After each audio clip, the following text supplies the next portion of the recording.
Hi, in this tutorial we're going to look at a simple way that we can check to see whether the user input a numeric value or not. So a reminder, everything we type into the terminal window, the compiler and therefore the processor views as string data.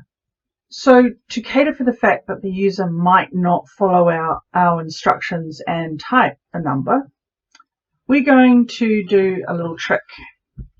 Now I'm going to do this the long way around just so you can see what's happening. So into the isNumeric boolean variable, I'm going to put a true or false value, but I'm not simply going to write true or false. I'm going to go int.TryParse.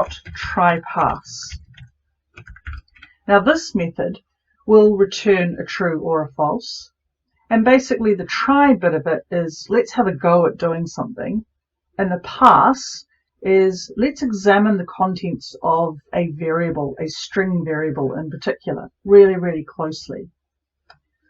So the first thing we do is we're going to put two parameters inside this try-parse method. The first parameter is the string variable that we want to examine. We're not yet sure whether this only contains digits or whether there's a space or a character or something like that in there as well.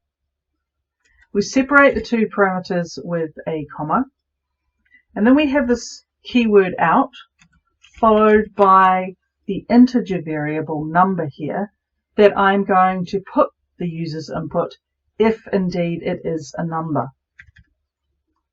So if I go console.writeLine, oops, it might help if I spelled it correctly, and we're going to output isNumeric.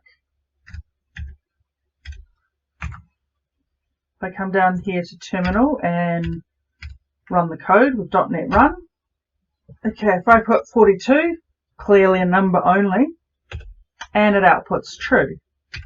If I run this a second time and go 42A, it's now going to return false.